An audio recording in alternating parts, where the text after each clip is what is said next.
มเดียวกันนั้นก็มีโทรเลขอวยพรจากคณะบริหารงานศูนย์กลางภาคปัตตสนปฏิบัติลาวส่งถึงคณะบริหารงานศูนย์กลางภาคปัตตสนกัมพูเจียเนื่องในโอกาสวันสร้างตั้งภาคปัตตสนกัมพูเจียครบรอบ 74 ปีก็คือวันที่28มิถุนายน1951 มิถุนายน2025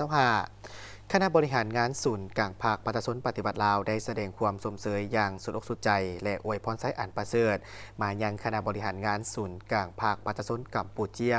สมาชิกภาคและปัตตสนกัมพูเจียทุกทั่วหน้าพวกข้าพเจ้าติราคาสูงและขอแสดงความสมเสยอย่างจริงใจต่อบรรดาผลสำเร็จอันใหญ่หลวงที่ภาคปัตตสนกัมพูเจียญาติได้ตลอดระยะ 74 ปีที่ผ่านมา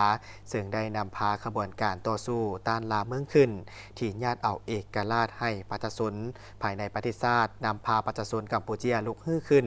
ขนล่มระบอบข่าล่างเผ่าพันธุ์ของป่นปดสืบโตนำพาภารกิจการฟื้นฟูสร้างสาพัฒนาประเทศชาติโดยผ่านพาสิ่งท้าทายนานาประการจนสามารถญาติได้ผลสำเร็จรอบด้านในปัจจุบันเฮ็ดให้ราชอาณาจักรกัมพูเจียมีเสถียรภาพทางด้านการเมืองสังคมมีความสงบเศรษฐกิจมีการขยายตัวอย่างต่อเนื่องชีวิตการเป็นอยู่ของปัตตสนนับได้รับการปรับแปลงให้ดีขึ้นบทบาทและอิทธิพลของพรรคนับสูงเด่นขึ้นในเวทีการเมืองภายในประเทศและเวทีสากลพวกข้าพเจ้าเสื่อมั่นว่าโดยภายใต้การนำพาอันสลัดสงสัยของพรรคปัตตสนกัมพูเจียอันมีสมเด็จเตโจฮุนเซนเป็นผู้นำหน้านั้น